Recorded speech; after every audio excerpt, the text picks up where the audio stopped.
Explain to us what they decided in there.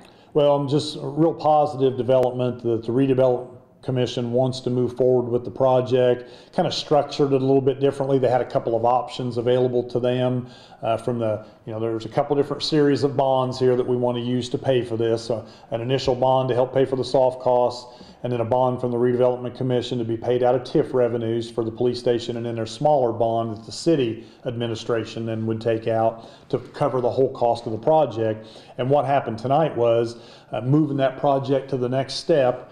The only thing they did a little bit differently was they set a cap on the interest rate for the bond anticipation note of 3%, which we expect the bond to be somewhere between 1% and 2%, so that shouldn't be an issue, and really kind of formalize then moving ahead with the sale of the bonds. Okay. And you were asked a couple times if you thought this was able to be done, and right. You said absolutely. Yeah, the thing to think about is, it's been confusing, and I get that. Municipal finance is it's not like doing a checkbook at home. It's a lot different. And of course you have revenues and you have expenses, and at the end of the day you got to make sure that everything takes care of itself.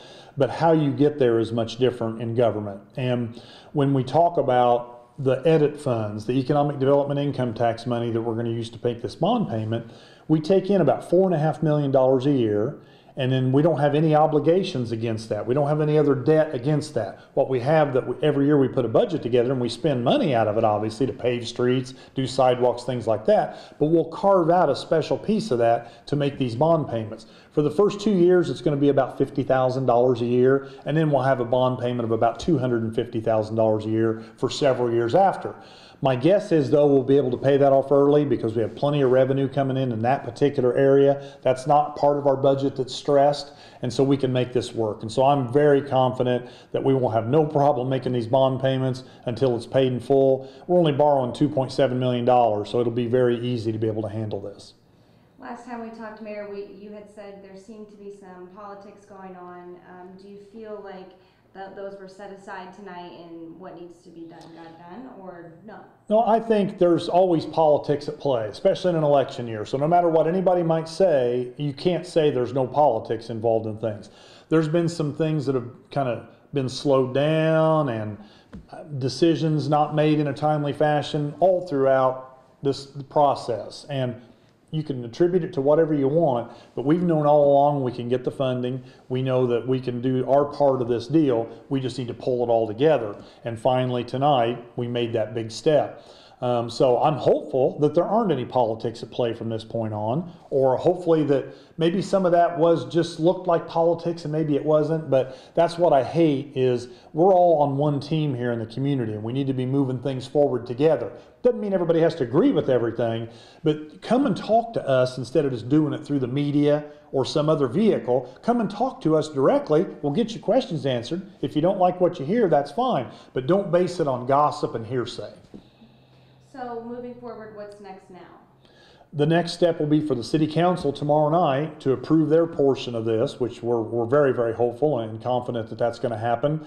And then the bonds will be sold at the end of the month. The construction costs are already established. We've got all the bids in, and so we should be able to start construction this fall. And then just to put it all together for me one more time, can you tell me what the total cost of it is, the project, what their part is, and then what the city's part is? Okay, everything all together is about $10.7 million. The construction portion is a little over $9 million, but that also includes bond fees and contingency, so it really won't cost that much, but it won't exceed $9 million for the construction. And the other million that was a little over 10 million. It was not quite 10.7, but just to be rounding it off, those were design costs, environmental work we had to do there. We're going to have some utility relocation costs. Those are all built into that first part, that first bond, which that bond was about $1 million. It was $930,000. The second bond goes up to $8 million. It's going to be actually $7 million. That will fund the construction of the police station. And then the third bond that we're doing with the edit funds is about 2.7. So it won't exceed that maximum amount. We're certain it'll come in lower than that, but you always estimate high just in case something goes wrong or interest rates are higher than what we think. But we're feeling really good about locking that in at a lower amount than what has been put out as the budget. Okay. Is that clear else? enough? I mean, okay. Gary, do you have a question?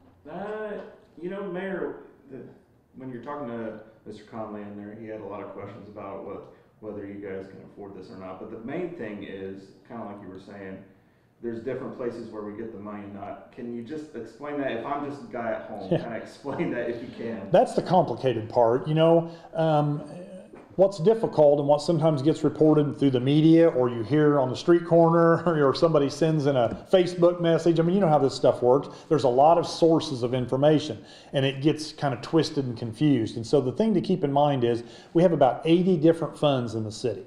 And each of those funds has revenues from a variety of sources. Some just have one revenue source, some have multiple revenue sources.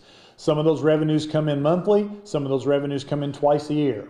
So there's a schedule, there's a play in all this that all throughout the year revenues and expenses rise and fall. At the end of the year is what's most important, that you don't exceed your expenditures of what you've been budgeted to spend, and then you're hopeful all the revenues come in to cover that. Some years it does, some years it does not for a variety of reasons. So as you trend, you got to make sure you deal with that. So when you're talking about edit, we take in $4.5 million a year. That doesn't vary. It comes in every year, give or take, maybe $100,000 total variance.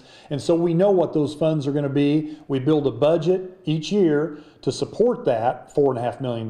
We don't spend all of it. We carry about a $3 million balance actually, and then we take in $4.5 million each year. And so I know we can make these payments because it's separate and accounted for separately than the other funds that get brought up in some of these conversations. So yes, we've got parts of our budget that is stressed, other parts of our budget are doing just fine, but you can't mix those two. You either got to stay on one or look at the big picture. And sometimes people they like to mix and match, and it's not easy to do. The edit fund will support this without any question.